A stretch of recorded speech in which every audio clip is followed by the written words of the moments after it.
ఈరోజు కోడిగుడ్ల ధరలు తెలుసుకుందాం గైస్. 18న ఫారం వద్ద రైతు అమ్మకం ధరలు, దీనిని నెక్ అంటారు.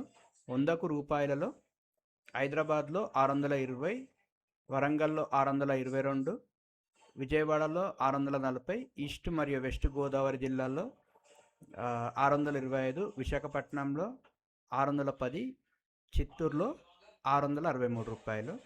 అందట్లో హైయెస్ట్ చిత్తూరులో ఉంది గైస్. 100 గుడ్లకి 663 రూపాయలు ఉంది, అంటే ఒక్క గుడ్డు 6 రూపాయలు 63 పడుతుంది. అండ్ అందట్లో లోయెస్ట్ వచ్చేసి విశాఖపట్నంలో ఉంది గైస్. 100 గుడ్లకి 610 రూపాయలు ఉంది, అంటే ఒక్క గుడ్డు వచ్చేసి 6 రూపాయల 10 పడుతుంది. అండ్ మన హైదరాబాద్లో వచ్చేసి 100 గుడ్లకి 620 రూపాయలు ఉంది గైస్, అంటే ఒక గుడ్డుకి 6 రూపాయలు 20 పడుతుంది అన్నమాట. ఇది గైస్ ఈరోజు ఆంధ్రప్రదేశ్ మరియు తెలంగాణ యొక్క కోడిగుడ్ల ధరల అప్డేట్.